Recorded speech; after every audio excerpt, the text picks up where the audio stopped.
안녕하세요. 오늘은 스피치에 대해서 한번 이야기를 해보겠습니다. 스피치 하면은 어렵다고 생각할 수도 있겠지만은 간단한 방법으로 스피치를 잘 하실 수 있으니까요. 한번 참고해서 잘 활용해 보시길 바라겠습니다. 우선 좌뇌로 말하고 우뇌로 설득하라 라는 이야기를 좀 해드리고 싶습니다. 좌뇌는 이성적이고 계산적인 뇌입니다. 우뇌는요, 감성적이고 감정적인 뇌라고 보면 됩니다. 우리가 설득당해서 행동을 하거나 어떤 행동을 유도하려고 했었을 때 계산해서 좋은 점만 분석해서 알려주면 그냥 이해는 하는데 행동으로 잘 옮겨지지 않습니다. 그럴 때 감동을 줄 수 있는 어떤 이미지라든지 그런 모습이나 영상이나 이런 걸 좀 떠올리게끔 할 수 있는 말하기가 전달된다면 그 사람은 감동받고요. 그렇게 돼서 감동받은 우뇌가 자뇌를 설득시켜서 행동으로 이어진다는 그런 사례들이 많이 있다고 합니다. 여러분들도 누군가의 행동을 이끌기 위해서는 계산적으로 얘기하는 것보다 좀 감성적이고 감정적으로 얘기하는 게 훨씬 더 효과적일 수 있다라고 이해하시면 되겠습니다. 자, 그리고 또 하나, 이제 말을 할 때 어떻게 말을 해야지 좀 정리가 잘 돼서 깔끔하게 말할 수 있을까? 네, 무턱대고 말을 하려고 하다 보면은 말이 여기로 갔다가 저기로 갔다가 많이 맴도는 경우가 많습니다.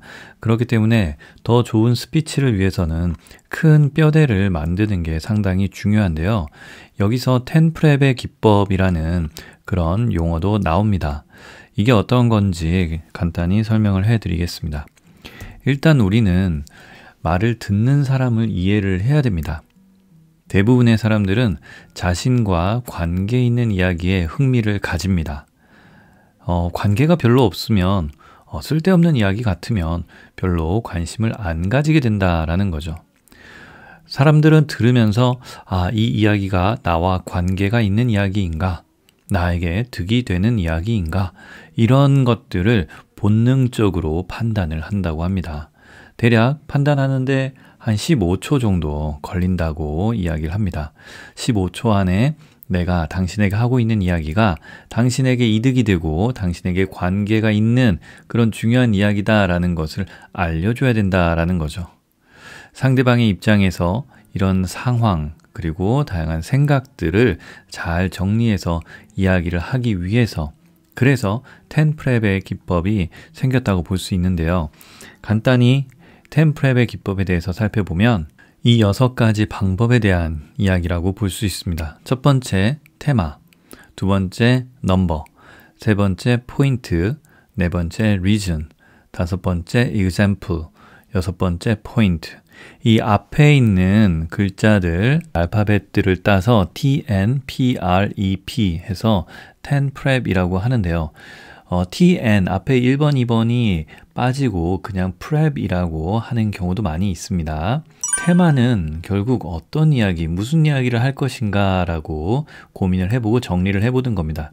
내가 이 사람으로 하여금, 듣는 사람으로 하여금 무엇을 배우게 할 것인지, 어떤 정보를 줄 것인지 그 주제를 정하는 게 되겠습니다.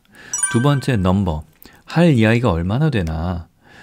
내가 이런 이야기 하나, 저런 이야기 하나, 이런 주제 하나, 저런 주제 하나, 충분히 여러 가지 주제를 조목조목 나열할 수도 있습니다. 그리고 하나의 주제를 강조를 할 수도 있고요.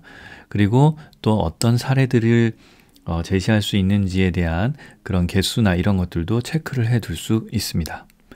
세 번째, 포인트. 그래서 내가 말하려고 하는 이 핵심 포인트는 뭐냐? 이거를 한마디로 정리를 해보는 겁니다. 포인트는 주저리 길게 설명하는 게 아니라 그래서 너가 말하고자 하는 게 뭐야? 한마디로 말해봐. 한 문장으로 말해봐. 이렇게 됐을 때 나올 수 있는 그것을 정리해서 가지고 있어야 된다라는 거죠. 자, 네 번째, reason.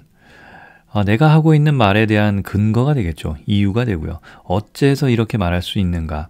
합리적으로 이 말이 정당해지는 그 이유들도 제시를 해야지 듣는 사람은 공감을 하게 되고 또 이해하고 설득되게 될 수 있습니다. 다섯 번째, example. 어떤 사례가 있는가? 이게 결국에는 우뇌를 자극하는 게 될 수도 있습니다. 단순히 계산하고 데이터와 수치로만 얘기하는 것보다 어떤 사례가 있는지, 어떤 뭐 스토리가 있었는지를 얘기해주면 그 장면과 그 느낌들이 그대로 우뇌를 자극해서 감성적인 터치가 된다라는 거죠. 그래서 핵심을 얘기하는 것보다는 다양한 사례로 공감을 얻는 것도 되게 좋은 방법이 될 수 있습니다. 이그젬플도 상당히 중요하고요. 미리 좋은 사례, 이 이야기, 이 예시를 들어야겠다라고 준비하는 게 상당히 좋겠죠. 여섯 번째, 포인트. 네, 다시 한번 결론을 정리를 하는 겁니다.